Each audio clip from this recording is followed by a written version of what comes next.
அவர்கள் தங்கள் நெஞ்சில கை வைத்து நம்ம கொஞ்சம் மாறி போயிட்டோம், பழைய மாதிரி இல்லை என்பதை உணர்வதற்காக சொல்லப்பட்ட இந்த செய்தி.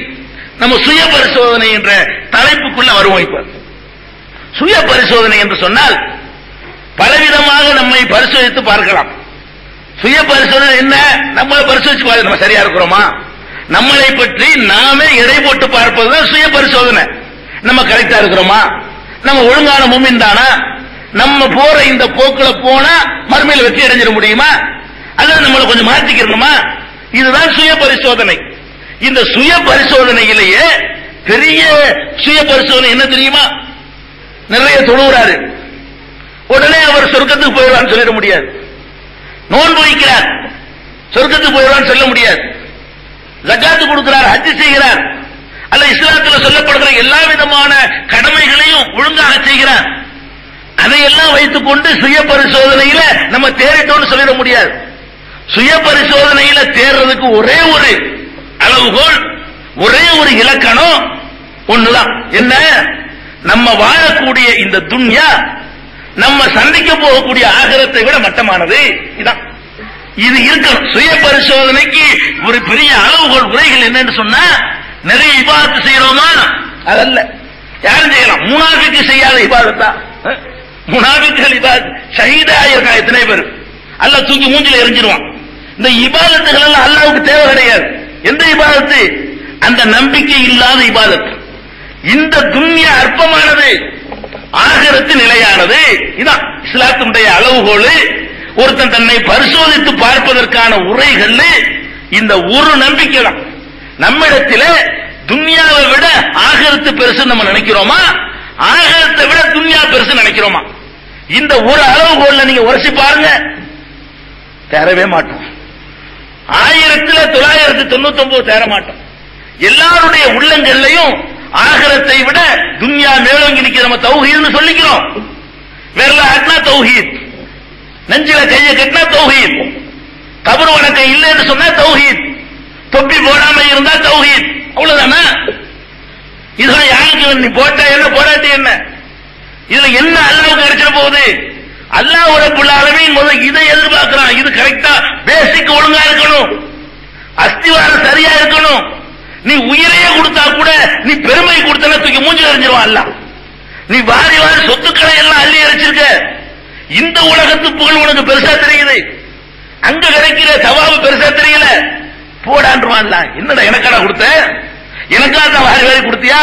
பெருமானார் ஸல்லல்லாஹு அலைஹி வஸல்லம் சொல்றாங்க இல்லையா, மறுமை நாளில் ஒரு ஷஹீத், ஒரு பெரிய வள்ளல், பெரிய பணக்காரன், ஒரு பெரிய மார்க்க அறிஞன் ஒன்னாவது நிப்பாட்டப்படும்.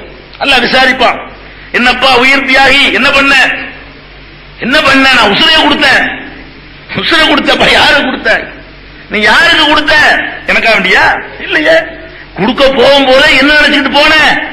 நம்மளை எல்லாரும் வீரன் சொல்லணும், நம்மளை எல்லாரும் பாராட்டணும், நம்மள மாதிரி வீரன் இல்லைன்னு சொல்லணும். அதுக்கு தானடா கொடுத்த.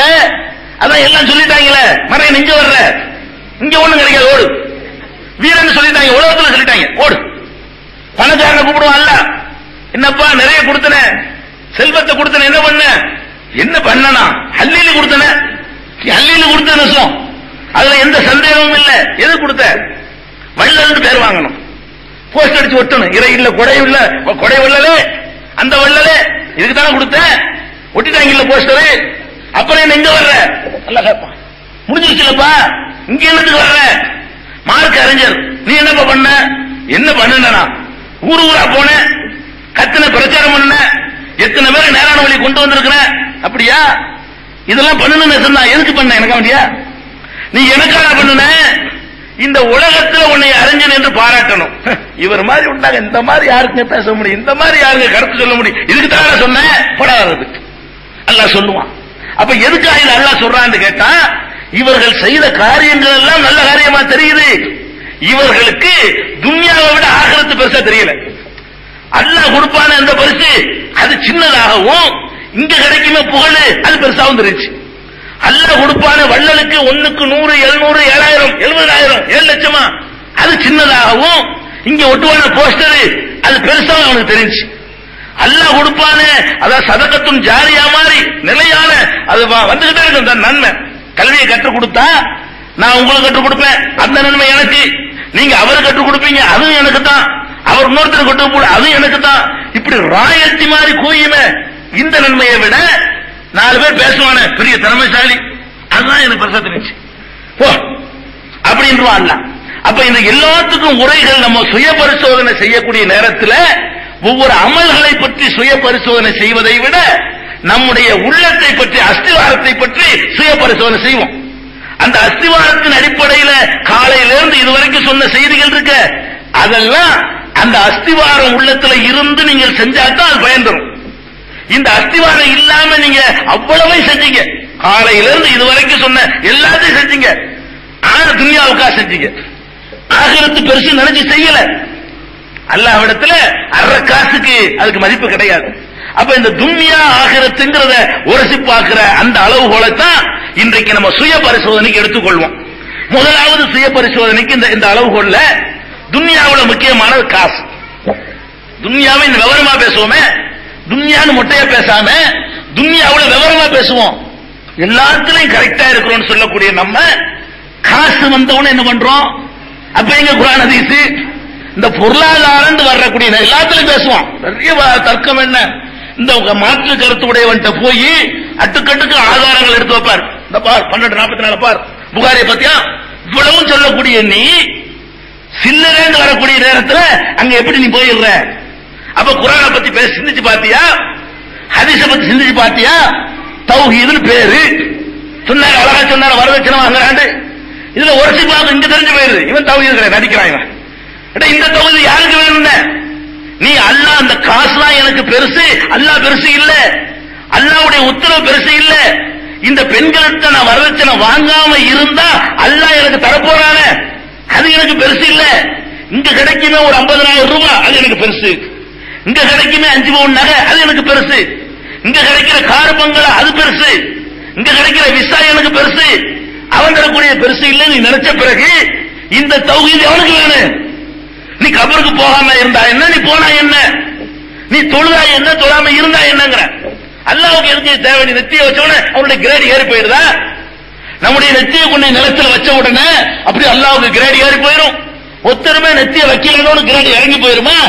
போடான்ற அல்லாஹ் பெருமானார் ஸல்லல்லாஹு அலைஹி வஸல்லம் அல்லாஹ் சொன்னாங்க, உலகத்தில் உள்ள அவ்வளவு பேரும் தீர்மானம் பண்ணி, ஏகமனத தீர்மானம் பண்ணி ஒரு ரூபாய இனிமே கடவுளை வணங்குறது இல்ல அப்படின்னு நீ முடிவெடுத்தாலும் அல்லாஹ்வுடைய தர்ஜாவுல ஒரு கடுகளவு மயிரளவு கூட குறைச்சிடாது. ஒரு ரூபாய் வழங்காம போ, அவன் கிரேட்ல ஒண்ணும் குறைஞ்சிடாது. அல்ல எல்லாரும் ஏகமனத தீர்மானம் பண்ணி 24 hours நெத்திய நிலத்துல வச்சுக்கிட்டு இருப்போம் அப்படின்னு நீ முடிவெடுத்தாலும் அவனுடைய கிரேட்ல மயிரளவு கூட யாரா இருப்போம், மயிரளவு கூட அதிகமாகாது. எதுக்கு அவனுக்கு இது தேவை? முதல்ல நீ படிக்க வேண்டிய பாடம் என்ன? தௌஹீதுனா முதல் படிக்கிற பாடம் என்ன? துன்யா என்பது அற்பம், ஆகிரத்து என்பது மகத்தானது. இதான் அளவுகோல். இந்த அளவுகோல் இல்லாம எந்த இபாதத்தும் இந்த நம்பிக்கை இல்லாம எதுவும் அல்லாஹ்ட்ட ஈடுபடாது. அப்ப இந்த தொழுகை எல்லாம் நாம் அல்லாஹ்வுக்கு செய்யறோமா என்று நம்மளை உரசி பார்க்கிறதுக்கு இந்த காசுல எப்படி நடக்கிறோம் நமக்கே தெரிஞ்சு போயிடும். ஆக நம்ம அல்லாஹ்வுக்கு தொழுது இருந்தா இந்த 50,000 ரூபாய்க்கு நம்ம எப்படி அருமையானோம்? அப்ப நம்ம தொழுது ஏமாத்திற்கு தொழுது இருக்கிறோம். நம்ம மனசாட்சி தீர்ப்பு சொல்லுதா இல்லையா? பெண் வீட்டாத்துக்கு அது எப்படி செய்யணும்? இந்த வாங்குறது இந்த 2 சைஸுக்கு வாங்குறது, இந்த ஓப்பனா டிக்ளேர் பண்ணி வாங்குறானே அவனையாச்சும் பண்ணிச்சிடலாம். அவன் வாங்குறோம்னு சொல்லிட்டு வாங்குறான், வாங்கவும் செஞ்சுட்டு நம்மளை ஏமாத்தவும் செய்யலாம். பாருங்க, 2 கூட்டம். இவன் வாங்கவும் செஞ்சுட்டு அல்லாஹ் மேல சத்தியங்கிறாங்க, இவன் ஏகத்துவாதி, அல்லாஹ்வின் மீது ஆணையாக நான் வாங்கவில்லைங்கிறான். எத்தனை கல்யாணங்கள்ல கலந்துட்டு காரி துப்புனாங்க எங்களை.